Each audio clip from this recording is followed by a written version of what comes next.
We're out here at the WaterWise Demonstration Garden on Reservoir Road, and we're going to learn a little bit today about what is the name of this thing?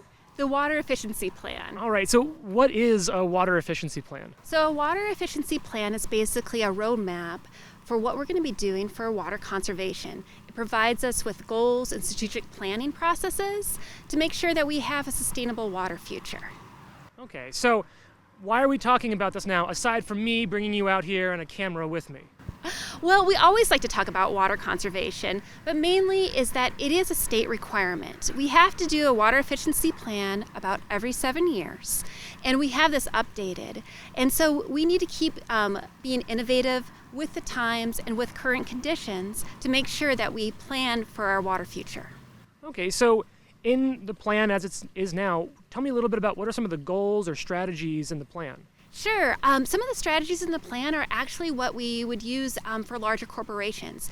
Google, Nike, Starbucks, for example. We're using a triple bottom line approach. A triple bottom line approach just basically makes sure that we have tools in place to measure our outcomes, making sure that we're being innovative, and also making sure that we're focusing on our community, prosperity, and also that our management practices are the best for the City of Greeley.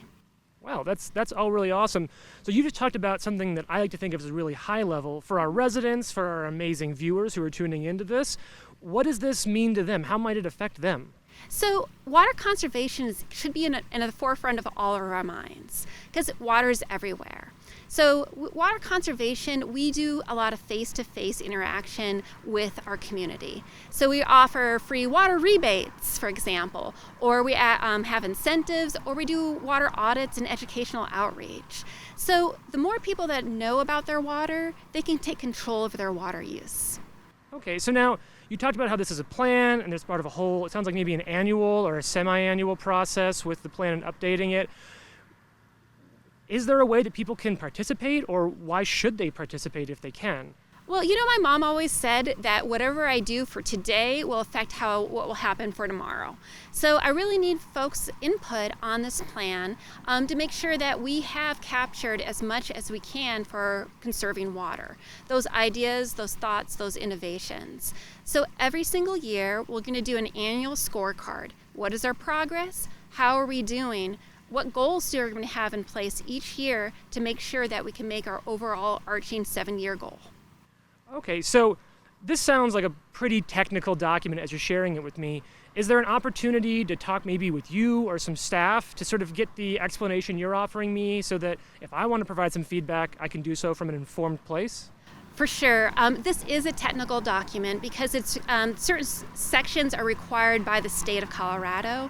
But please join me on some of our public outreach and opportunities.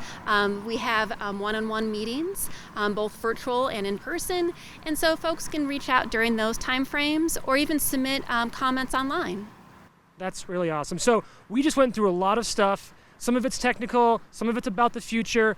What's the really important takeaway for our community? Water conservation has always been a leader. Since 1907, water conservation has been in place in Greeley. Since 1907. So we have a legacy of innovation, of water conservation, and also of planning. And so that's the main takeaway, is that we are here to serve our community. That's awesome. Thank you so much for taking the time to speak with me, our awesome viewers, about what's going on here. If you want to find out about all of this and even a little more, you can go online to greeleygov.com/conserve.